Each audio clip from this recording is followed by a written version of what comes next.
Perjanjian Aqabah. Mari kita mulakan. Di mana Umairah ini?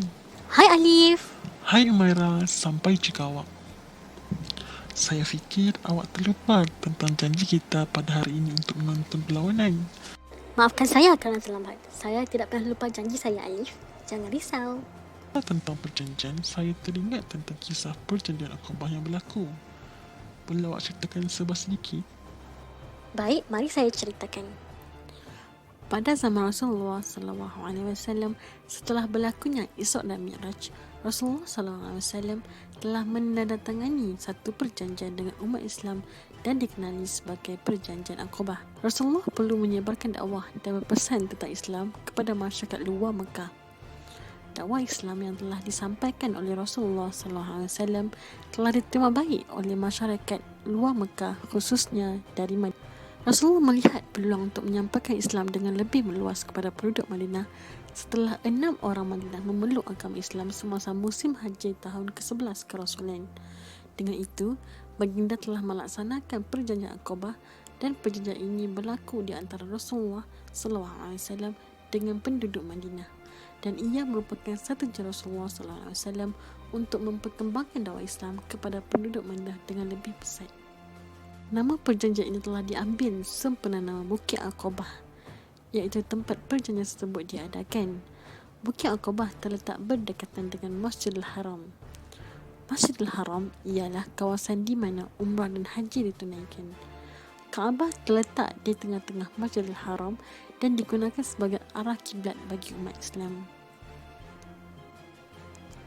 Bukit Aqabah adalah berdekatan dengan Masjidil Haram. Dan ini adalah Bukit Aqabah dan serta bentuk muka buminya.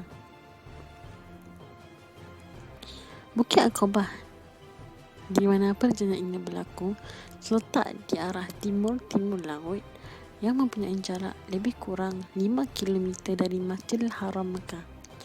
Masjidil Haram punya koordinat 31 utara 35 timur dan Bukit Aqabah berkoordinat 21 utara 39 timur. Perjanjian ini telah dibuat di Bukit Aqabah bagi mengelakkan kekacauan dan gangguan dari pihak kaum musyrikin. Pada malam bulan Zulhijjah tahun ke-12 kerasulan bersamaan dengan bulan Julai 621 Masihi, baginda dan 12 orang lelaki Madinah telah membuat perjanjian di bukit tersebut.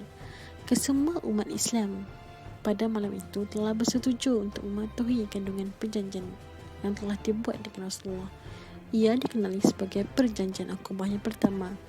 Antara isi-isi Perjanjian Aqabah ialah tidak mensyirikkan Allah Subhanahu Wa Taala, kemudian mereka tidak boleh mencuri, mereka tidak boleh juga berzina, tidak boleh membunuh anak, tidak boleh menabur fitnah dan tidak boleh menderhaka kepada Rasulullah SAW.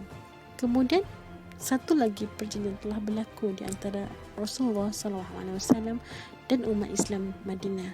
Perjanjian ini berlaku pada tahun berikutnya, iaitu pada bulan Zulhijjah tahun ke-13 kerasulan bersamaan dengan bulan Jun 622 Masihi.